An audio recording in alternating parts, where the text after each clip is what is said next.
Hi hello guys, ഞാൻ എമ്പുരാനും നമ്മുടെ ദൃശ്യം 2 ശേഷം ദൃശ്യം 3 കണ്ടിട്ട് വന്നിരിക്കുന്ന ഇരിപ്പാണ്.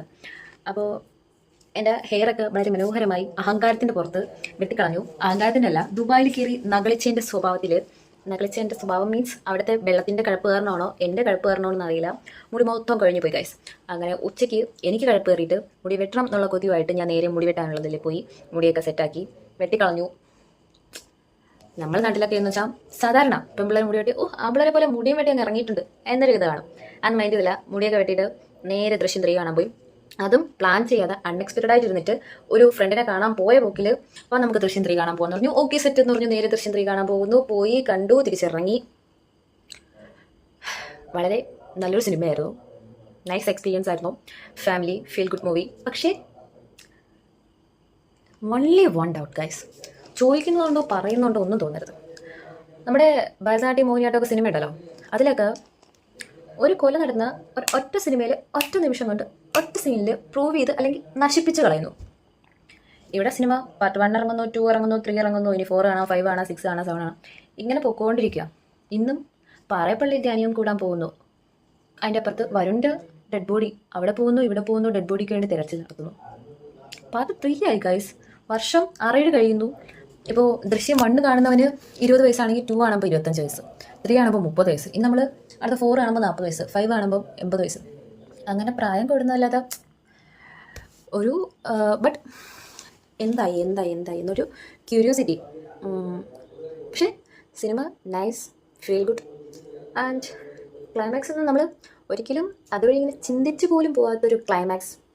Nice experience. കാരണം ഏതൊക്കെ വഴിയിൽ കൂടെ നമ്മൾ ചിന്തിച്ച് പോവാം, ആ വഴിയെല്ലാം ക്ലോസ് ചെയ്തിട്ട് ഒരിക്കലും നമ്മുടെ ഓഡിയൻസ് ഒരിക്കലും ചിന്തിക്കാൻ സാധ്യതയില്ലാത്ത വഴി കൂടെ ക്ലൈമാക്സ് കൊണ്ടെത്തിച്ച് നിൽക്കുന്നൊരു പടം. കൊള്ളാം. ഈ ദൃശ്യത്തിലൂടെ നമ്മൾ മോഹൻലാലിനെ നമ്മളെ കുടുംബത്തിൽ ഓരോരുത്തരുടെയും കുടുംബത്തിലുള്ള ഒരു ഗൃഹനാഥനെ പോലെ കാണാൻ പറ്റും. ബാക്കി സിനിമയിലൊക്കെ ഇപ്പോൾ ഇറങ്ങുന്ന സിനിമയെല്ലാം മറ്റേ ലൂസിഫർ പോലെ ഭയങ്കര കില്ലാടിയും ഭയങ്കര ഇതായിട്ടൊക്കെ കാണുമ്പോൾ, അതായത് ഫാമിലീസ് ഇപ്പോൾ അച്ഛനായാലും അമ്മയിലും അച്ചായത്തെ സിനിമ കാണാൻ പോകുന്ന പറയുമ്പോഴത്തേക്ക് വരാൻ താല്പര്യമില്ലാത്തവരെ ദൃശ്യം കാണാൻ പോകാമെന്ന് പറയുമ്പോഴത്തേക്ക് ചാടി ഇറങ്ങുന്ന പാരൻസിനെയും കൊണ്ട് പോകാൻ പറ്റിയ മോഹൻലാലിൻ്റെ ഒരു ലുക്ക്. ആ ലുക്ക് തന്നെ അവർ കീപ്പ് ചെയ്യുന്നുണ്ട്. മോഹൻലാലിൻ്റെ മാത്രമല്ല, അതിൽ മിക്കവരും ഫസ്റ്റിൽ എങ്ങനെയാണോ ആ ഒരു ലുക്ക് വൈസ്, അതായത് അവരുടെ ഏജ് കൂടാം, ബട്ട് ലുക്ക് വൈസ് അവർ അത് തന്നെ കീപ്പ് ചെയ്യുന്നുണ്ട്. സിനിമ നൈസായിരുന്നു. I like it, I love it. പിന്നെ അതിങ്ങനെ ഷെയർ ചെയ്യണമെന്ന് തോന്നി. കുറേ നാളായി ഇങ്ങനെ യൂട്യൂബിൽ വീഡിയോ ഇട്ടിട്ടോ സമയമില്ല ഗൈസ്, സത്യത്തിൽ സമയമില്ല. സമയം ആവശ്യത്തിലധികം സമയമുണ്ട്, പക്ഷേ ഉറങ്ങി തീർക്കാൻ സമയമില്ലാത്ത പോലെ ഇപ്പോൾ തോന്നുന്നത്. എന്തോ ഒരു ഓളത്തിൻ്റെ പുറത്ത് ദുബായിലൊക്കെ പോയിട്ട് വന്നപ്പോഴത്തേക്ക് ഇവിടെ നിന്നാണെങ്കിൽ ബോർ. അപ്പോൾ നമുക്ക് ഇങ്ങനെ 24 അവർ ഉറങ്ങി ശീലമായപ്പോഴത്തേക്ക് ഉറങ്ങാൻ മാത്രം സമയം വരണുള്ളൂ. ഇപ്പോൾ വേറെ ഒന്നിനും സമയമില്ലാത്ത പോലെ, തിന്നാൻ സമയമില്ല, കുളിക്കാൻ സമയമില്ല, വല്ലേക്ക് സമയമില്ല, എണീക്കാൻ സമയമില്ല, ഒന്നിനും സമയമില്ലാത്ത പോലെ. ആ ഒരു സമയമില്ലാത്ത സമയത്ത് പോയി കണ്ടൊരു സിനിമയാണ്. ബട്ട് നൈസ് പടം.